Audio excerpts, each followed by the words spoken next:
خواتین کا جلوس اذاں میں شریک ہونا. اب آپ نے شام غریبہ کی مثال دی. میں اپنی بہن بیٹی اپنی خاتون کو کیوں شام غریبہ میں بھیجوں گا اگر مجھے یہ احساس ہوگا کہ ہاں مرد بھی ہو سکتے ہیں اور مجھے نہیں معلوم کہ مرد وہاں بیٹھے ہیں اور خواتین وہاں بیٹھی ہیں, تب جا کے چراغ گل ہو رہا ہے. اسی طرح جلوس اذاں میں خواتین ہیں اور مرد ہیں, تب جا کے میں ان کو بھیجوں گا. کیا میں ذہنی طور سے مطمئن ہوں گا؟ سب سے پہلے بات تو کہ جو جلوس اذاں ہم نکالا کرتے ہیں وہ دن کے وقت میں دن دہاڑے نکلا کرتے ہیں سب سے پہلے. دوسری بات یہ ہے کہ اگر آپ کو اپنی خواتین کو جلوس اذاں میں بھیجنے سے اعتراض ہے یا پریشانی ہے یا آپ اس کو معیوب بات سمجھتے ہیں تو پھر حج میں کیا کریں گے؟ دیکھیے فقہ کی اصطلاح میں ادلہ اربعہ میں یا دیگر اصولیات میں اگر کسی شے کی حرمت ثابت نہ ہو پائے تو خود بخود اس کے جواز کی راہیں نکل جاتی ہیں. اگر خواتین یا مرد کا ایک محفل میں شریک ہونا, اور یہ محفل یقیناً دینی ہونی چاہیے یا اس کا مذہب سے کوئی تعلق ہونا چاہیے, اگر ان کا شراکت ایک ساتھ باہمی شراکت کرنا گناہ ہوتا, حرام ہوتا, تو حج کے بارے میں آپ کیا کہیں گے؟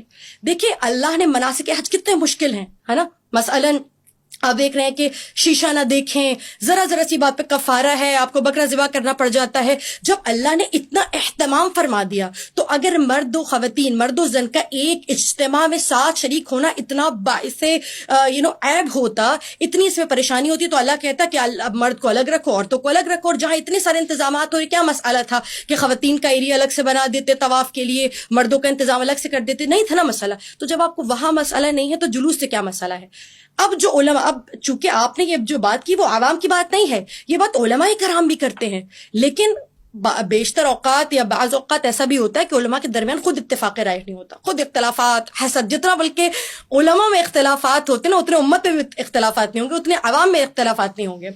تو جو علماء اس حوالے سے کہتے ہیں کہ خواتین کو کیا ضرورت ہے نکلنے کی, تو سب سے پہلے مناسک حج سے جواب دوں گی اور پھر آؤں گی میں اپنے مدعے کی جانب. خدا کی قسم اگر خدا چاہتا ہے نا کہ مناسک حج ادا ہو, تو وہ چاہتا ہے کوئی ابراہیم بھی بنے, کوئی قربانی دے, کوئی اسماعیل بھی بنے. تو وہ چاہتا ہے کہ صفا و مروہ کے درمیان کوئی حاجرہ جیسا بھی ہو جو دوڑتا ہوا نظر آئے. خدا کو امثال چاہیے, خدا چاہتا ہے, خدا نے ایک ڈیوائن سٹوری کریٹ کر دی ہے, وہ یہ مناظر کو زندہ کرنا چاہتے ہیں, وہ چاہتا ہے یہ ہمیشہ قائم رہیں.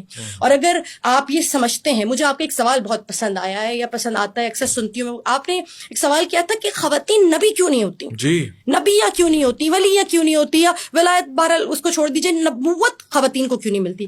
تو دیکھیے ہر منصب کی ایک ریکوائرمنٹ, ایک تقاضا ہوتا ہے. نبوت کا تقاضا کیا ہے؟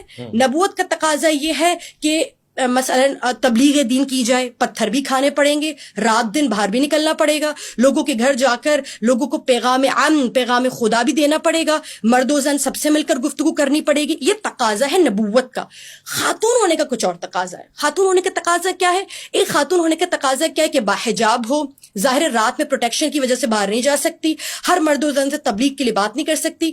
مثلا ایک ٹیچر ہونے کا تقاضا اور ہے, ڈاکٹر ہونے کا تقاضا اور ہے. تو جب ان کے تقاضوں میں اور ان کی جو ریکوائرمنٹس ہے اس میں اختلافات ہے نا, ٹھیک ہے, سمجھ جاؤ میری بات. جب جو نبوت چاہتی ہے وہ عورت کے اندر جو ریکوائرمنٹس ہے وہ موجود نہیں ہے, دونوں کی ریکوائرمنٹس نہیں ملی. تو یہ وجہ ہے کہ ایک عورت جو ہے وہ نبی نہیں بن سکتی.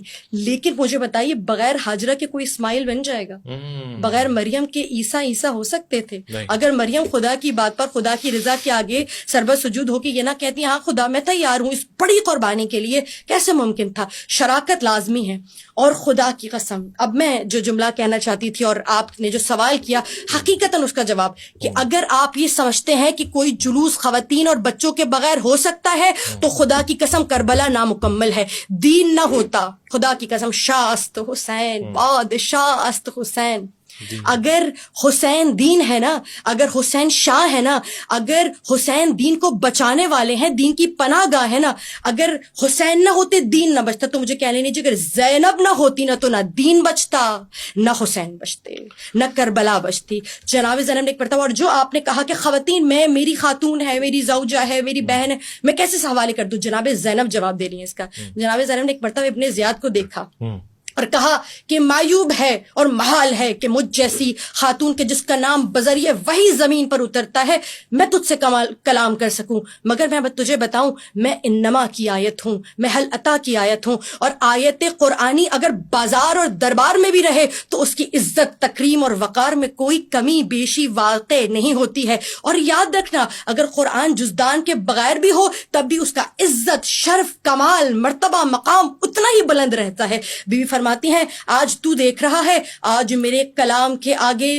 سیف ذوالفقار حیدری خاموش ہے، میری زبان کی کاٹ سے زیادہ کوئی اور چیز تیز ہو سکتی ہے؟ بیوی فرماتی ہے تو مجھ سے یہ کہہ رہا تھا نا کہ آج اگر میرے آبا و اجداد زندہ ہوتے تو دیکھتے کہ کیسے خواتین دربار میں کھڑی ہیں، تو آج میں تجھے کہتی ہوں ابو طالب کہہ رہا ہے میرے لہجے میں آج ہاشم تیرے ایوان میں چلا رہا ہے۔ اور ہاں میں تجھے بتاتی ہوں اگر آج تیرے بزرگوار زندہ ہوتے تو وہ دیکھتے کہ صفین کا میدان بدلا ہے، جمل کا میدان بدلا ہے، سورما بدلا ہے، لیکن میرے خطبے کافی ہیں تمہیں سراسیمہ کرنے کے لیے۔ دیکھ رہا ہے آج میرا سجاد خاموش ہے، فضا کے آگے حسین بن نمیر کی ہمت نہیں ہے کہ وہ نظریں اٹھا کے دیکھ سکے، میری رباب کے آگے تیرا حرملہ کانپ رہا ہے۔ تو حقیقتاً اگر یہ خواتین نہ ہوتی میرا نہیں خیال کہ کربلا ہم تک اس طرح سے پہنچ سکتی۔ خاتون کا ہونا ہر شے میں، ہر چیز میں اس کی شراکت ضروری ہے۔ اگر جلوس میں آپ سمجھتے کہ خالی مرد حضرات کافی ہوتے تو یقیناً آپ علم اٹھا رہے ہوتے، نہ بچوں تک وہ تہذیب منتقل کی جا سکتی تھی۔ اگر خواتین نہ ہوتی تو آج سوال بھی نہ کرتے آپ کہ بھائی یہ جلوسوں کا جو سلسلہ جاری کرنے کی ضرورت کیا ہے۔ حقیقتاً مرد و زن دونوں کا کسی بھی روایت، کسی بھی تہذیب و تمدن کو آگے لے کر چلنے کے لیے میرا یہ خیال ہے کہ مرد و زن دونوں کا ہونا ضروری ہے۔ اور اگر خاتون لباس میں ہے، اچھے لباس میں، تو یاد رکھیے گا عفت اور پاک دامنی میں آپ کو بتاؤں حجاب کی بھی محتاج نہیں ہے۔ اچھا جی، اگر خدا نے آپ کہہ رہی ہیں کہ خواتین بے حجاب ہو کے جلوس میں آ جائیں؟ نہیں، بات مکمل کرنے دیں گے۔ عفت اور پاک دامنی یہ ہے کہ رضا خداوندی کے آگے اپنے سر کو تسلیم کر دیا جائے۔ اللہ کی رضا ہے کہ آپ حجاب میں رہیں، اور عام مؤمنہ کا جو مقام ہے وہ کیا ہے؟ مثل المؤمن و مؤمنہ کمثل الآیہ قرآن، مومن کی مثال بھی آیہ قرآن جیسے بی بی نے بھی جواب دیا نا کہ اگر وہ بازار اور دربار میں بھی رہے تو اس کی حرمت کم نہیں ہو سکتی۔ اور حقیقتاً مسئلہ یہ ہے کہ یہ جو مومن اپنے گھر سے باہر مومنہ گھر سے باہر نکلی، اگر اللہ کی رضا کے لیے باہر نکل رہی ہے تو عفت اور پاک دامنی کا تقاضا یہ کہ اللہ کی رضا کو پورا کیا جائے۔ لیکن اگر اللہ کی رضا یہ ہے کہ اے زینب، اے حسین، آپ کی بہنوں کا پردہ لٹ جائے گا، آپ کی بہنوں کی چادریں چھن جائیں گی، تو اللہ کی رضا کے لیے اس چادر کا لٹا دینا بھی پاک دامنی ہے، عفت ہے۔ تو آپ کیا سمجھ رہے، کیا جناب زینب کبریٰ کی اگر چادر چلی گئی تو کیا وہ عفت اور پاک دامنی کے درجے سے نیچے آ گئے؟ نہیں، اصل میں حقیقتاً رضائے الہی سب کچھ ہے۔ اگر رضائے الہی ساتھ ہے تو اگر بازار میں چادر چھن بھی جائے تو پاک دامن بیبیوں کی عزت و تقریب میں کوئی کمی نہیں آتی۔